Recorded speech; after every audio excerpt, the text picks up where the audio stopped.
네, 최근에 막대한 성과급 등으로 은행권에 집중됐던 금융당국의 견제가 보험회사 그리고 카드사로 확대되고 있습니다. 자, 보험사, 카드사도 고액의 성과급 지급에 나선 만큼 적절성 여부를 따져볼 필요성이 있다는 목소리가 나오기 때문입니다. 이와 관련한 내용 김대호 경제학 박사와 함께 짚어보겠습니다. 안녕하세요. 네, 반갑습니다. 예, 요새 계속 이거 성과급 때문에 이게 다시 부메랑이 들어오는 것 같아요. 다시 보면 은행에 이어서 보험사, 카드사 여기도 뭐 지금 어마어마하게 받았나 보죠? 그렇습니다. 지금 윤석열 대통령이 이 금융사의 어떤 공공성 이것을 강조하면서 사회적 책무를 좀 다하라 이런 지적을 하면서 금융계의 성과급이 정면으로 조준이 되고 있는데요. 예. 은행은 뭐 그동안 워낙 큰 기관이고 많이 알려졌습니다만은 사실 어떤 면에서는 제2금융권으로 불리는 이런 보험, 카드, 증권사 여기는 배당금이나 성과급 규모가 은행 못지않게 또 상당히 실속 있다 이런 평가를 많이 받아왔거든요. 예. 물론 제2금융권은 그 소유 형태가 개인 기업이나 또 재벌 기업들이 갖고 있는 경우가 많습니다만은 그러나 윤석열 대통령의 지적대로 이 제2금융권도 허가라는 그런 측면에서 보면 정부의 사회적 어떤 이 권리를 대신 위임받아 있는 것이고 또 과점 체제 몇 개 안 되거든요. 예. 그런 각도에서 좀 사회적 책무를 좀 해줬으면 좋겠다.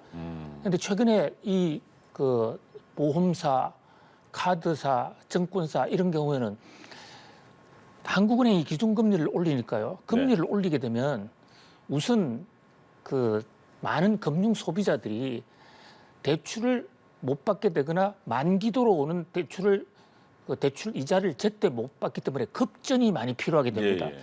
그러면 그 급전 자금에 대한 이자를 올리는 방식으로 수익을 굉장히 늘렸는데요. 예. 보험사, 카드사, 특히 카드사 같은 경우에 현금 서비스라든지 또 카드론 이런 게 은행보다도 사실 훨씬 더 올라갔지 않습니까? 그렇죠. 예. 그래서 뭐 현금 서비스 같은 경우에는 거의 20% 가까이 이렇게 올라갔는데 예. 뭐 이런 대목에 대해서 정부가 좀 그 구체적인 내용을 들여다보겠다.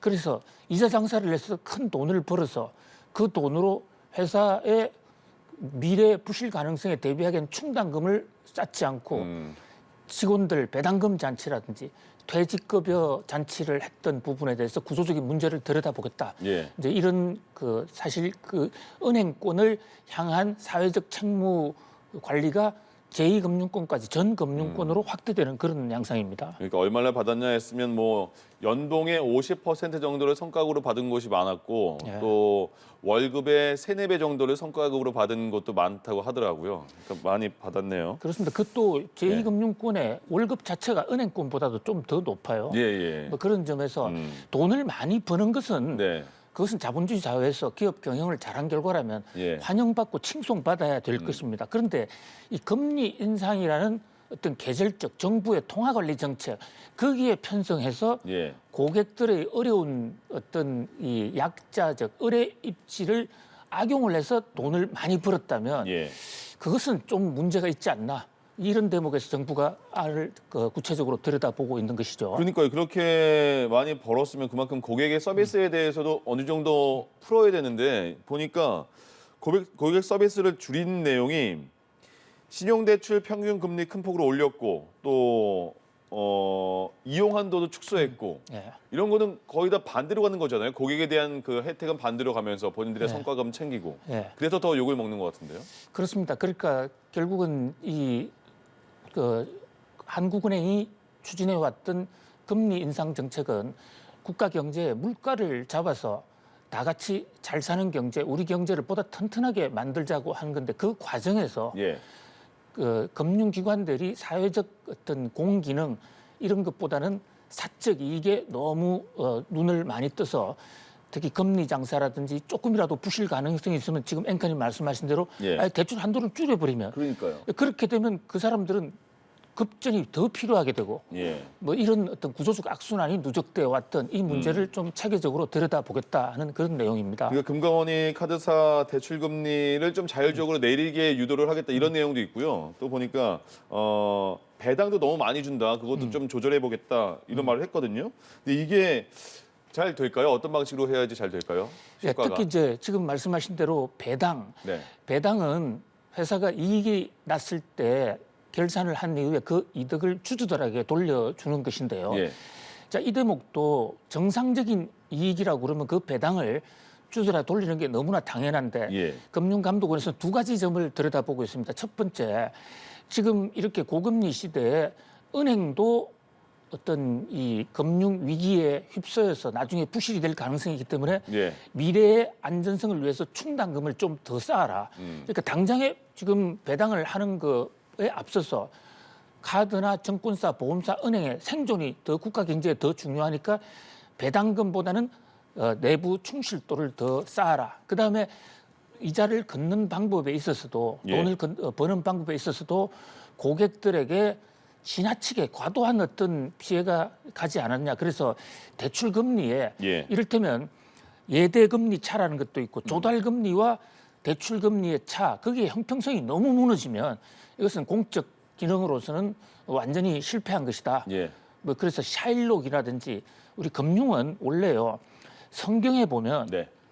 은행에 이자 장사를 하는 사람들은 천당을 가지 못한다. 아, 그래요. 이자를 받지 말라고 명시가 돼 있어요. 예. 지금 이슬람교 같은 데도 이자를 받는 것은 성경에 반하는 그런 정도로 우리의 오랜 인류의 그 관습은 이자 자체가 죄악시 되어 왔더랬습니다. 물론 성경에는 자기 동족을 위한 이자는 나쁜 것이지만 네. 이방인을 위한 이자는 괜찮다라는 구절이 딱 두 군데가 있지만 알겠습니다. 예, 예. 어쨌든 예. 이자에 대해서 사회적 관점은 그렇게 우리 인류의 관점은 그렇게 좋지가 않았다. 이런 알겠습니다. 말씀입니다. 살짝 종교 방송으로 갈 뻔했습니다. 그 부동산 소식 짚어보겠는데요. 그 강남 대치동 음마 아파트가 분양가 예측 분양가인데요. 물론 보니까 음마 아파트가 됐어요. 예, 엄마 아파트 이름을 두고 세간에는 예. 많은 닉네임들이 있었죠. 네. 엄마가 잘 나갈 때 원래 세간에서는 금마 아파트로 불렀습니다. 은마에서 금마로 예, 한 단계 올라갔네. 금은동. 예. 그래서 이제 그런데 엄마가 하도 재건축이 안 되고 네. 시설이 낙후되다 보니까 금은동에서 예. 동마 아파트가 됐는데 예. 그것을 일부 사람들이 발음을 잘 못해서 좀 격음으로 떡 마르고 했군요. 예, 뭐 그런 사람들도 좀 예, 있었어요. 예. 그 이제 그 우여곡절이 많은 이 엄마 아파트가 드디어 정비구역으로 지정이 됐습니다. 네. 이 정비구역으로 지정이 됐다는 것은 이제부터 추진위원회도 만들고 재건축 조합도 만들 수 있는 그토록 소원해왔던 이제 재건축의 중대한 행정적 고비를 하나 넘은 거예요. 예. 그래서 이제 다시 금마로 탈바꿈을 하는 것이 아닌가 이런 기대를 갖고 있는데 문제는 이 예. 가격입니다. 어마어마하던데요. 예, 이 평당 예. 분양가가 현재 서울시에 보고된 내용, 네. 그러니까 정비 계획을 허가하는 과정에서 고시된 내용이 7,700만 원이에요. 예. 그동안에 우리나라 역대 최고의 분양가는 예. 전국 1등이 네. 반포에 있는 예. 원베일리라는 아파트예요.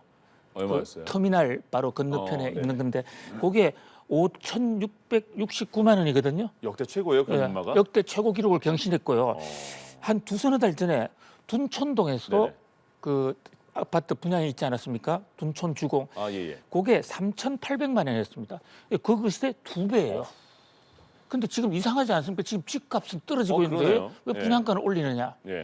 현재 조합들 얘기는 현재 레미콘 가격이라든지 건축 자재 가격이 워낙 올라갔다. 아. 그래서 생산비가 올라갔으니까 가격을 올릴 수밖에 없다.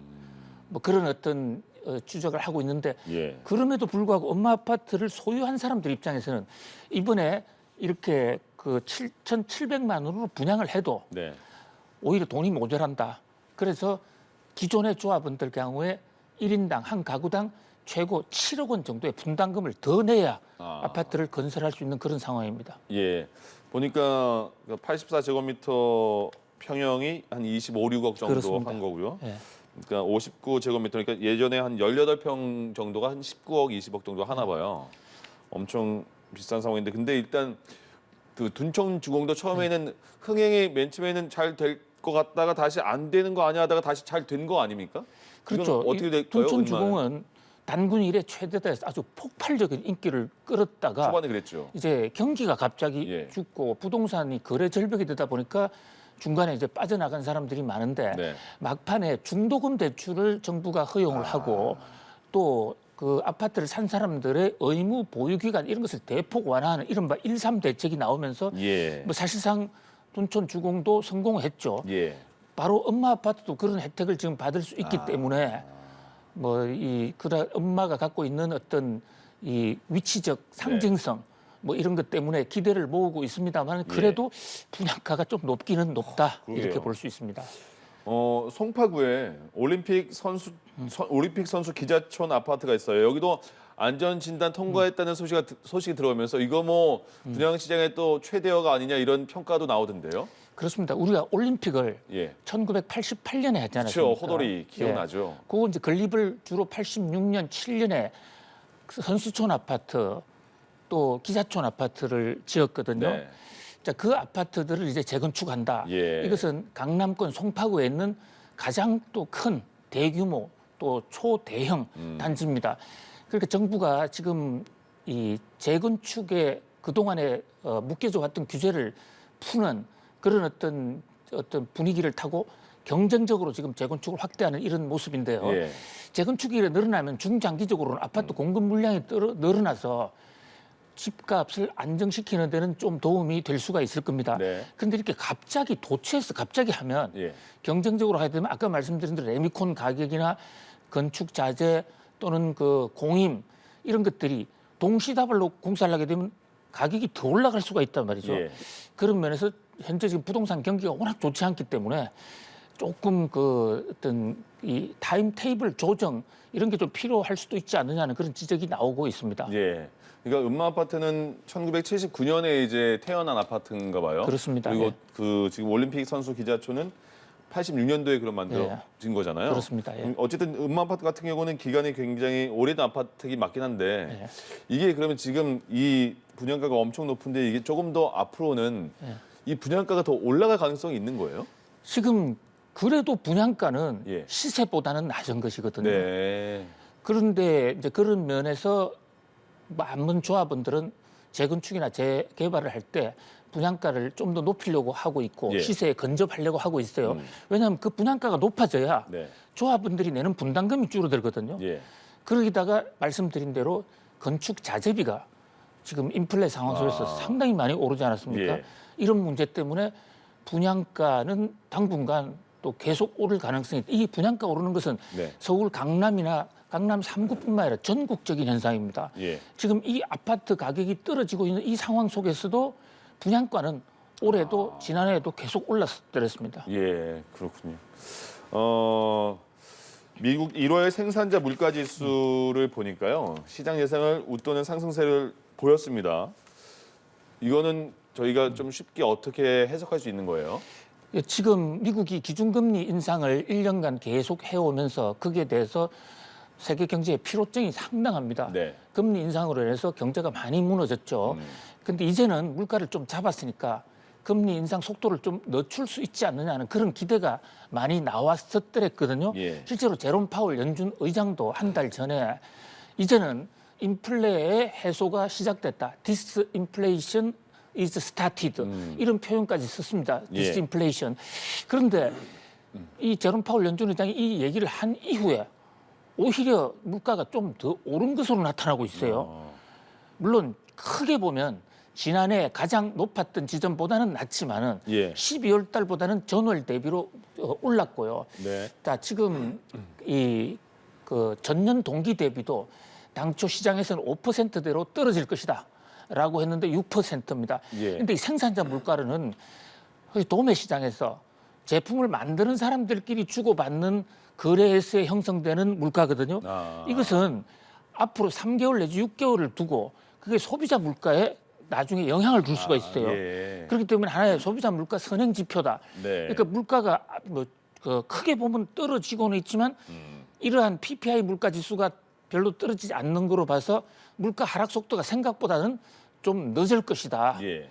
그래서 미국의 금리 인상이나 우리나라 금리 인상 기조도 조금 더 이어질 수 있다 해서 상당히 악재라고 볼 수가 있습니다. 그러니까 그 지금 시장의 예측과는 조금 엇나간 거예요. 그렇습니다. 예. 예. 그럼 그 저희가 앞서서 소비자 물가 지수도 확인을 해봤는데 네. 시장 전망치보다 좀 좋게 나왔다고 해요. 그러니까 소비자 물가 지수라는 게 CPI, 그다음에 생산자 물가 지수 PPI 이제 이런 게 물가 지수의 대표적인 것들인데 이게 예. 이제 높았다는 면에서는 좋았다고 그러지만 네. 이게 높다고 무조건 좋은 게 아니잖아요. 물가는 예.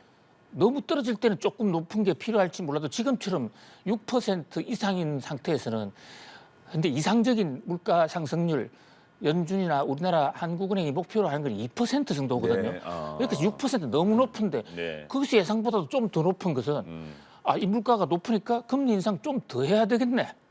이런 필요성을 야기하고 있고 또 물가 상승으로 인해서 많은 국민들의 그 생계 어려움이 크지 않습니까? 예. 그래서 생각보다 물가가 빨리 해소되고 있지 않다를 보여주는 좀 불안한 지표다 이렇게 볼 수 있습니다. 지금 미국은 또 취업률은 굉장히 좋은 상황으로 나오는 거죠. 그렇습니다. 취업률도 너무 좋습니다. 예.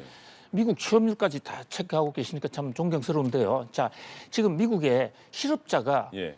54년 만에 실업률이 가장 낮습니다. 금리를 올렸는데도 실업률이 낮다는 거 대단히. 그러게요. 근데 그것도 동전의 양면처럼 두 측면이 있는 거죠. 네네. 경기가 꺼지고 있지 않다. 경기 침체가 오지 않았다. 그래서 장점도 있지만 예. 동시에 고용이 이렇게 좋다는 것은 금리 더 올려야 되네. 이런 어떤 부정적 측면도 동시에 지금 내포하고 있습니다. 그러면 미국의 연준에서는 또 기준금리를 그럼 뭐 마지막에는 베이비 스텝이라고 해서 조금은 올리긴 올렸잖아요. 그럼 그렇습니다. 다시 예. 또 올라갈 가능성은 계속 있는 거네요. 3월 달에 예. 미국이 이제 FOMC 통화정책 회의를 하는데요. 거기서 그동안에는 0.25% 한 번 더 올릴 것이다. 네. 그런 다음에 그 다음에는 이제는 금리 인상을 중단할 수도 있다. 이게 시장의 공통적인 인식이었거든요. 예. 그런데 최근에 PPI, CPI가 높게 나오면서 밤사이에 미국 연방준비은행 총재들이 예. 베이비 스텝 가지고는 안 된다. 예. 또 빅스텝 하자. 이런 주장하는 게 클리브랜드라든지 세인트루이스 총재가 그런 걸 주장을 해서 지금 금융시장에 파문을 일으키고 있고요. 예. 또 3월 달까지가 아니라 5월 달 경우에 따라서는 그 다음까지도 금리를 좀 계속 올려야 되는 것이 아닌가. 예. 그래서 올해 연말쯤 되면 이제 금리 인상 그만하고 금리 인하로도 갈 수 있다는 기대가 많이 팽배해 있었는데 올해는 아닐 거야. 내년 정도 가서 금리 인하는 내년이나 가서 생각해 보자. 이런 좀 부정적인 매파적인 그런 시그널들이 많이 나오고 있다. 이렇게 볼 수 있습니다. 그렇군요. 알겠습니다. 여기까지 듣겠습니다. 김대호 경제학 박사와 경제 이슈들 짚어봤습니다. 고맙습니다. 감사합니다.